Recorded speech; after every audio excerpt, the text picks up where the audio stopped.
Olha, eu sou Murilo Félix, eu sou deputado estadual e estou aqui gravando esse vídeo para o YouTube para fazer uma menção a vocês de algo que eu li no Estadão e achei importantíssima, de um empresário, presidente do Grupo Suzano. Ele se chama Walter Schalka, acho que eu mencionei assim correto o nome dele, é formado pelo ITA, e a menção dele foi a seguinte: os empresários não podem se omitir da política. O que está acontecendo no país hoje?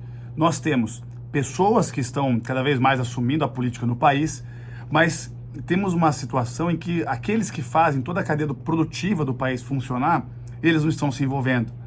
E isso vai prejudicar o futuro do Brasil. Nós temos que parar de politicagem e ter políticos de verdade. E a classe empresária não pode se omitir da política, não pode se omitir. Sabe, eu também sou empresário, então eu comecei a minha carreira como empresário, sou formado em administração, e já fui rotulado de tudo que vocês pensarem. A gente contrata pessoas, não só porque existe o princípio do lucro, mas também porque nós queremos com que haja o equilíbrio das coisas. Quando uma sociedade emprega, isso é bom para todos. Essas pessoas que estão empregadas também vão no comércio, elas compram, elas vão nos restaurantes e a economia roda. É isso. Agora, quem faz a economia rodar é o setor produtivo, são os empresários, são os comerciantes, são eles que pagam impostos. O Estado ajuda? Não, o Estado arrecada o dinheiro que os empresários contribuem, o dinheiro que os empregados também contribuem. Quando tem todos os encargos trabalhistas, vai para o governo também, vai para o poder público. Então, quem que gera economia no país? São os empresários e é o setor produtivo. Só que se esses empresários não se envolverem na política, meu amigo, a situação vai ficar muito ruim. Vai ficar muito ruim.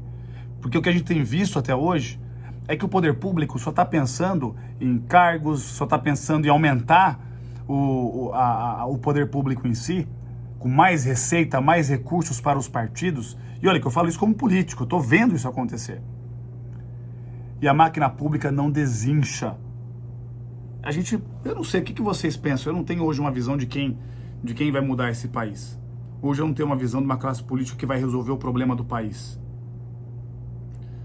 Eu sou uma pessoa descrente com o país se os empresários de verdade, os empresários de fato, não lutarem pelo Brasil. Tem uma frase que eu gosto muito de um filósofo romano, Sêneca, que foi, acho que, conselheiro de Nero, imperador romano, e o Sêneca dizia o seguinte: a economia, ela é a grande receita das coisas, ou seja, a economia é o que gera a receita de tudo. E a economia vem pelo setor produtivo, pelos empresários. Não adianta se pensar que, olha, o dinheiro vai vir de qualquer forma, então a gente pode gastar como a gente quiser. Ou vai ter crise, mas de qualquer forma o país vai crescer. Essa forma de pensar desvaloriza aqueles que são a locomotiva do país, que são aqueles que empregam, aqueles que lutam para poder gerar impostos para o poder público. Então, empresários, entrem na política. Empresários, independente se você é de esquerda ou direita, eu não quero discutir isso aqui agora, não é o objetivo desse vídeo. Mas sejam incansáveis. Vamos unir forças, porque se a classe empresária no Brasil não lutar, e olha que eu sou empresário e passo por isso, a gente não vai conseguir empregar as pessoas que são famílias que também precisam de renda. E nós temos que cobrar o poder público porque tem que se reduzir a carga tributária. Não se pode aumentar a ICMS. A gente tem que fazer um novo pacto federativo para poder avaliar para onde vai a distribuição dos recursos para os estados. É injusto um estado ter que arrecadar muito recurso para poder ter que contribuir para outro estado. Nós temos que valorizar, cada estado tem que lutar para que possa conseguir ter a sua própria receita. Se um estado abaixa o imposto, ele traz indústria de fora. Porque o Brasil tem um dos maiores presentes do mundo. São um dos poucos países que tem uma vasta população que, se tiver recurso, compra, vende, emprega, cria MEI, cria IPPP, cria microempresa, empresa de médio porte. Tem países que tem 30 milhões de habitantes, o Canadá tem 35 milhões de habitantes, mais ou menos. O Brasil tem mais de 200 milhões de habitantes. O Brasil tem gente que consome. Então, assim como disse o presidente do Mercado Livre numa entrevista, ele disse o seguinte: setor público, não atrapalhe a gente. É só não atrapalhar a gente. porque o setor produtivo do Brasil é extraordinário. Mas é sozinho. É sozinho. Para vocês terem uma ideia, eu anotei aqui, o estado de São Paulo teve um acréscimo de 17%, aliás, teve um orçamento 17% acima do esperado para este ano, e vai ter mais de 285 bilhões de reais para investir no estado de São Paulo.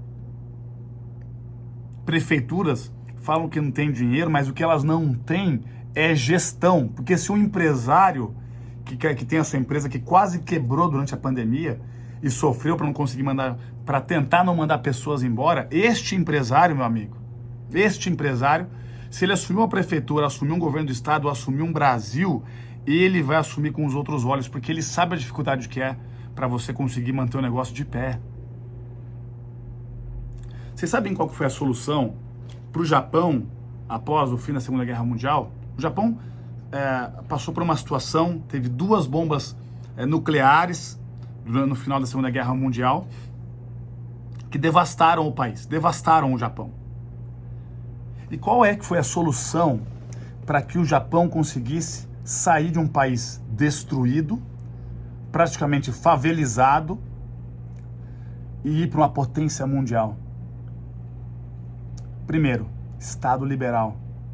Segundo, o poder público financiou as empresas no país com empréstimos com juros baixos.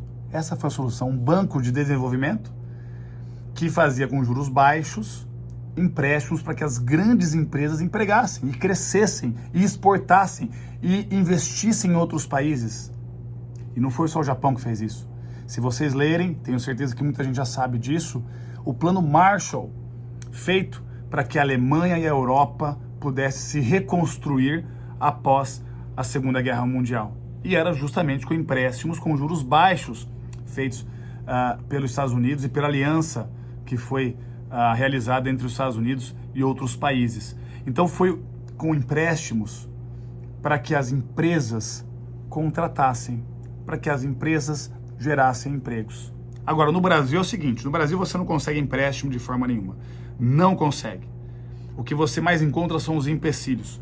Aqueles que conseguem empréstimo no BNDES, a gente fica ouvindo cada vez mais nas televisões, nos órgãos de imprensa, de que a falcatrua dessa forma ou daquela para conseguir fazer algo que não é gerar empregos. Você se lembra do Mohamed Yunus, aquele indiano que criou o Banco do Microcrédito na Índia? Onde as pessoas faziam empréstimos com juros baixos para mais de um pequeno empresário, e esses pequenos empresários faziam uma economia rodar lá na Índia. Ele inclusive ganhou o prêmio Nobel por isso. O que nós estamos fazendo? O Brasil vai ser até quando um gigante adormecido? Até quando? A gente escuta isso desde quando o Brasil se entende por república. E ele é o gigante adormecido, algum dia ele vai ser grande, algum dia ele vai ser grande, e os nossos amigos estão indo morar fora do país porque querem morar nos Estados Unidos, na Espanha, outros vão para a Ásia, porque lá é melhor. O Brasil, a gente sempre acha que as coisas vão melhorar, mas as coisas não melhoram. Empresários, esse é o país pelo qual vocês abriram as suas empresas. E esse é o país que, se ele é o que ele é hoje, é porque empresários como você lá atrás também investiram nesse país e geraram impostos. Vamos fazer como fez o Japão. Vamos fazer como fez a Alemanha. Vamos investir no Brasil e vamos ingressar na classe política, porque é a única solução que nós temos. Que os empresários estejam lá e que possam cobrar. E que vamos estar juntos cobrando as nossas lideranças hoje. Vocês viram o anúncio que eu li agora nas redes sociais, que o ex-presidente Lula disse que ele quer rever agora a reforma trabalhista. Gente, independente de questões políticas, a reforma trabalhista recente foi importante para o país. Ela foi importante para o país. Nós temos que desonerar a classe empresária para que ela possa gerar empregos. O que o governo federal tem que fazer nesse momento é tirar os encargos trabalhistas, porque quando o empresário vai lá e paga R$2.000 para um funcionário, ele paga quase mais R$2.000 para o governo. E este funcionário não tem o sentimento de que vai receber esse dinheiro no futuro para ele. Então, qual é a solução? A solução é reduzir os encargos trabalhistas para que o empresário possa pagar mais para o trabalhador.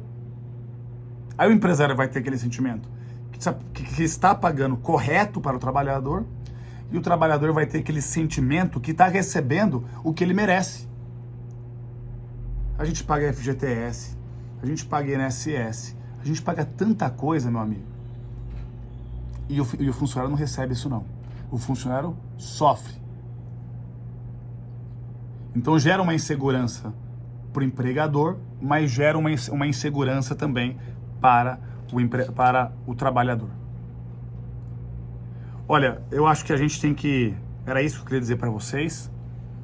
Eu acho que a gente tem que ingressar na política cada vez mais. A classe empresária tem que estar de forma estratégica na política. E o governo federal tem que investir em subsídios, em empréstimos com juros baixos para a classe empresária, porque a classe empresária vai contratar pessoas, vai exportar produtos. Nós temos que seguir o exemplo dos países que deram certo. Nós temos que reduzir o poder do Estado. Nós temos que reduzir os tributos no país. É isso. Peço para que vocês sigam aqui minha página no YouTube e vamos nos falando cada vez mais. Obrigado e quero aqui agradecer a vocês, ver aqui os comentários se vocês concordam ou não comigo. É isso.